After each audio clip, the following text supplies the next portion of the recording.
Hello mga kadunatics! Heto na! Nagsalita na ang Moro Islamic Liberation Front or MILF at may mensahe sila sa ex-president natin na si Tatay Digong, kay VP Sara and the whole Dutertes. Gusto ng faksyon na itong mga kadunatics na matiwasay at matinong halalan. Kasi pag hindi, heto na. Matagal na silang nananahimik even when Tatay Digong got kidnapped. Kasi yung mensahe ni Tatay Digong at ni VP Sara, let's remain calm kasi babawi tayo sa eleksyon. Pag ang eleksyon mga kadunatics ay dadayain nila o dinaya, dito talaga magkaalaman. Alam naman natin kung gaano katsolid ang suporta ng mga Muslim kay Tatay Digong. Kasi sa time ni Tatay Digong mga kadunatics, naging peaceful ang Mindanao. Even MILF leaders makakausap na ni Tatay Digong. Like for example, Nur Mizwari, nakapunta pa ng Malacanang at nagiging facilitator si Mizwari or pacifier na kung may mga alitan between the government and this faction, siya yung pumagitna for peaceful talk. And it was successful mga kadunatics. Ngayon, bumalik na naman ang patayan, bumalik naman ang kidnapping sa Mindanao. Ay nako. Eto, panoorin natin.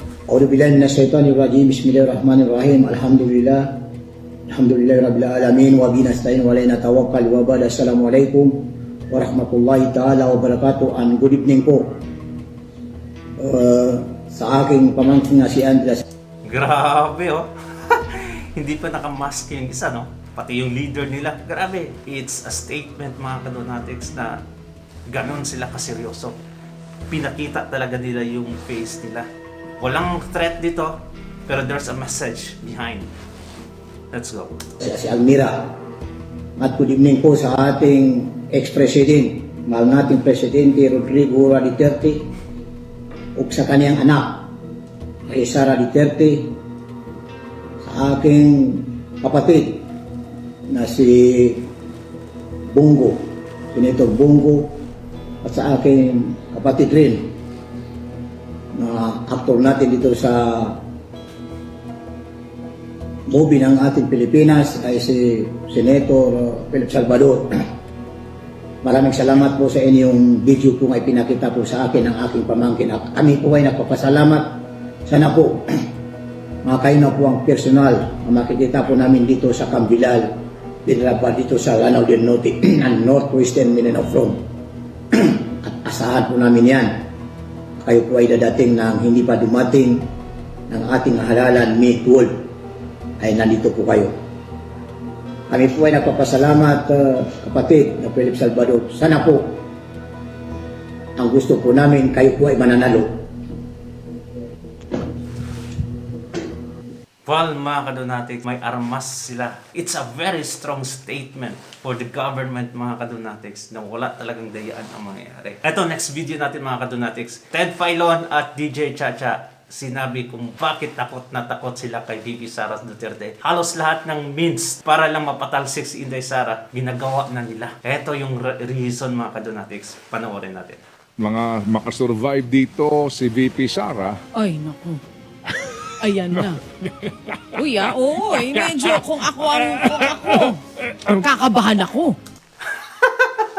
Yung tawa ni Ted Filon, may ibig sabihin talaga. Let's Kung go. ako'y Lalo pa, kita nyo naman, mo. dami pa ring supporters talaga. Ha? Oo. Anong pagkakakabahan? Eh, kung ako, medyo, Sino ikaw? hindi naman ako eh. Hindi ako kakabahan.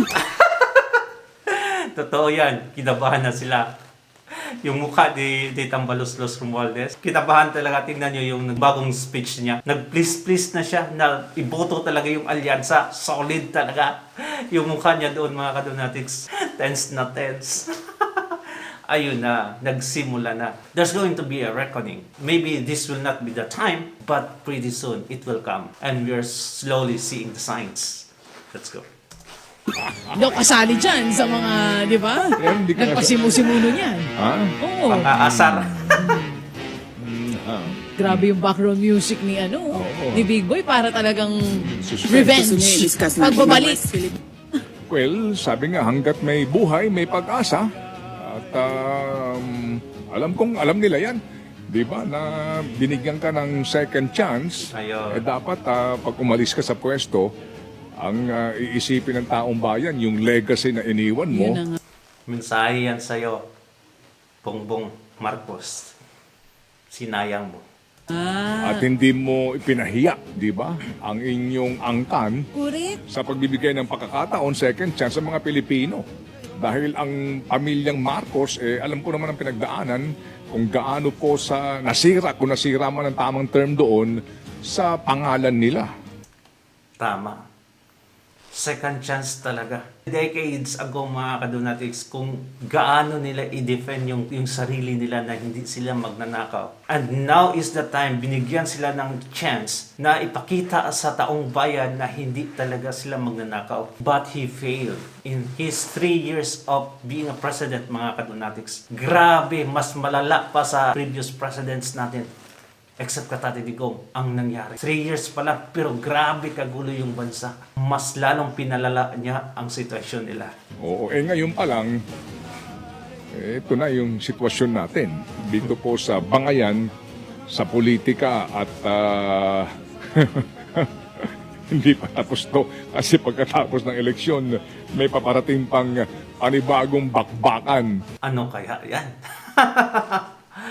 Oh, see mga kadonatics, even the kids, panoorin natin yung video kung saan yung mga bata, teens pa yung iba dito ha, sumisigaw na Duterte, Duterte. Alam nila talaga kung sinong matino, kung sinong hindi. Pero yung mga matatanda natin sa palasyo, sa kongreso, hay nako, parang walang mga silbi. Mas mabuti pa itong mga batang to. Panoorin natin.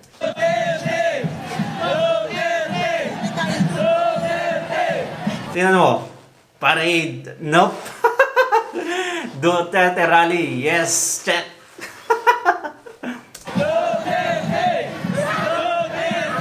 Ayun, no? Nag-viral to eh. Nung isang araw lang. Kahapon ata. Grabe.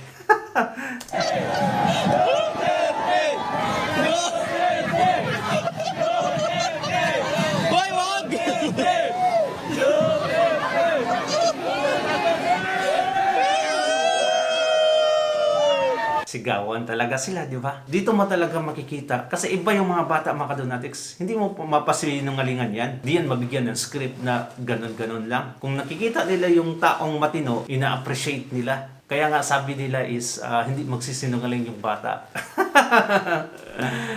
Ayun, di ba? Teens, they're still teens. Eto, next video natin mga kadonatics. Isang meme siya. Pero yung mensahe niya as a whole is very, very strong. Panoorin natin. Hinalikan ni Tatay Digong. Walang presidente ang gumanyan. As far as I know. Di ba?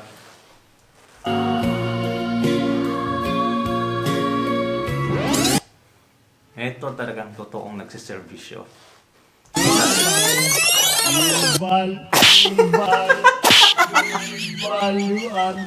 Hawakan nyo nga ito. Binabatok-batukan nyo ito. Pati flag natin, galit na.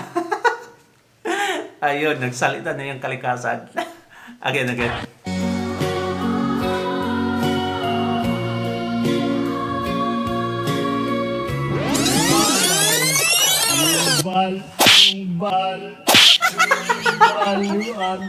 Hawakan nyo nga ito. Binabatok-batukan nyo ito.